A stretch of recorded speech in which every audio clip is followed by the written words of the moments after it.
My name is Diego de la Luz, and I'm a legal resident of the United States. I'm Andrea Rubin, and I'm undocumented. I am Cassandra Lopez, and I am a first-generation American student. My name is Sergio Bastida, and I'm an undocumented student. I'm Jennifer Lopez, and I'm first-generation American. I'm Uzzi Vega, and I'm a first-generation American. My name is Diana, and I am an undocumented student. My name is Yesenia Lacona, and I am a green card holder.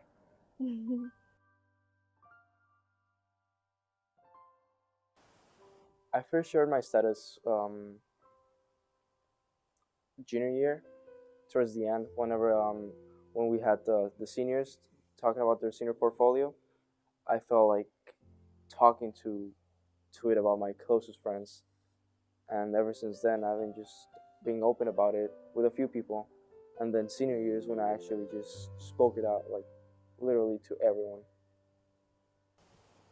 The first time I shared the fact that I was undocumented was during my senior year.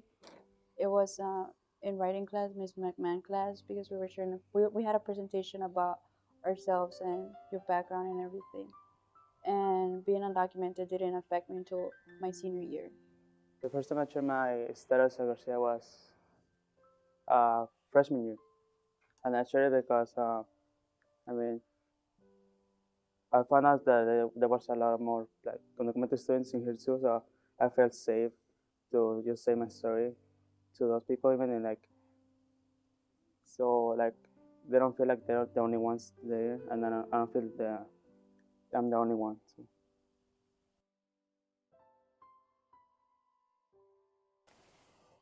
Garcia supports undocumented students and mixed families by being really understanding of their status when they actually talk about it. So I know that since a lot of our students here are Hispanic and come from similar backgrounds, they already know what people are going through, even if it's not part of their status, so that makes them feel really welcome. Garcia supports undocumented students. They have a program called Dreamers Club. It's a program where people come and talk about what's happening around with immigration and stuff like that. And it's not only for undocumented people, it's for people who just want to come in and share their ideas about what's happening. Garcia supports undocumented students with Dreamers Clubs. Even though Dreamers Club is available for students, I feel like there's not enough support in the school because people are not aware of the situation that is going on. Well, they bring people from organizations that help undocumented illegal people. They bring people speakers, so they talk about their rights they have in the United States. Garcia helps undocumented students feel welcome. They formed an after-school program called Dreamers Club, where students go and, just go to get advice. Some information that I didn't know that I wasn't getting at home was information of college process in school. My mom doesn't know the language, she doesn't know English, she doesn't know the process. I'm the oldest, I'm first generation, so I had to figure out things at school based on what teachers told me. The expectations were you had a good grade, straight A's to go into college. Those were the expectations that were given to me, and those were the ones that I want to meet.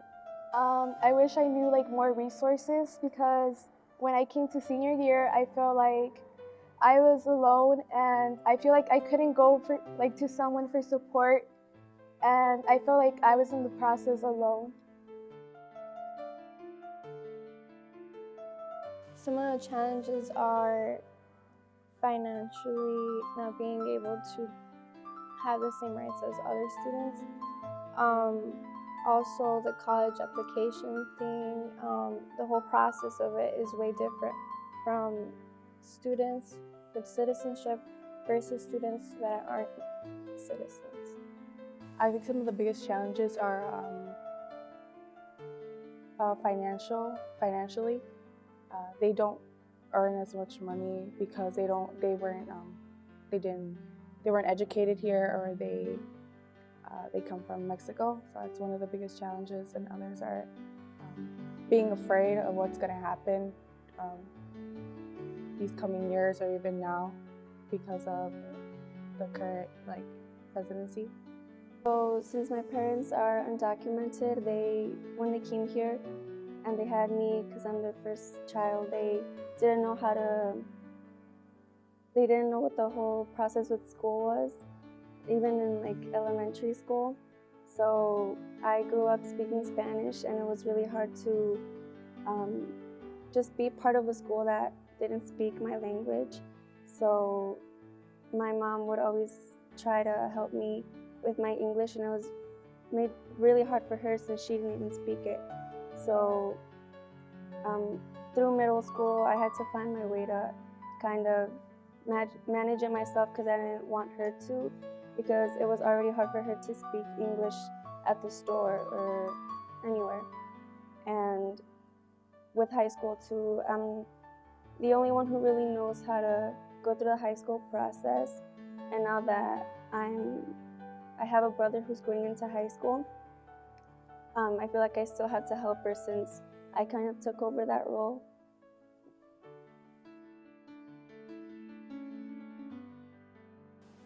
Students, I feel they should communicate themselves with their teachers, with adults that know about the topic more than them, and just not be fearful about it, not be ashamed of talking about it. Inform themselves, of course, and yeah, getting outside information, not just be ignorant about it and feeling it's nothing, not a big deal, because it is. Eventually, it will, and the sooner you know, the better.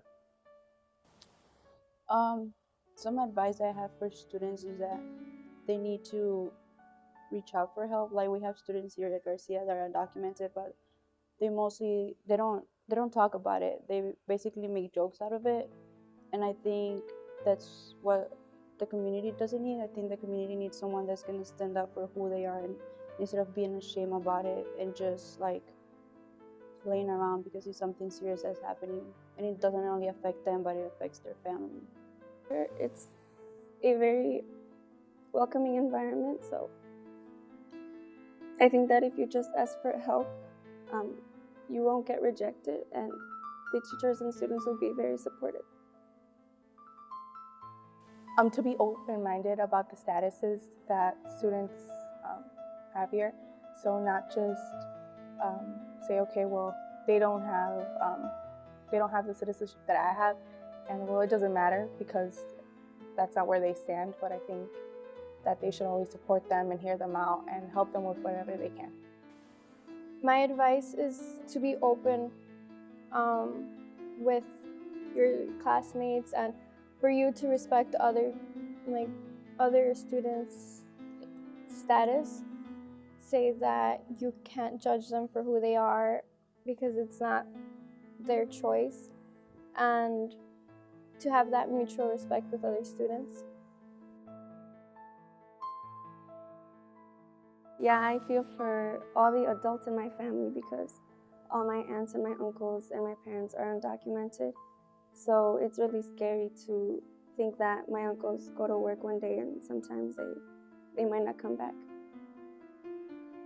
The fears that I have for my family and for myself are that my mom might be deported, and that's a fear for me because I'm in the process of going to college this following semester, and I feel that if she does get deported in these following months, they want me to go with them, but I don't want to leave. I want to stay here, get an education in order to bring her back to the U.S. For me, I would have to sacrifice of being away from my mom to be able to care for my brother and for myself in order to receive the education that I've been working for so hard and all my life. I think there's a lot of fear that is invoked in us from either a young age, and so any fear that my family would be able to would be sent back is something that's really concerning, because they start talking about how if there's any possible way that my sisters could stay here with me if they were ever sent back, or that I'm going to be in college, and if there's a way that I could keep them here because they want them to keep being educated in the United States.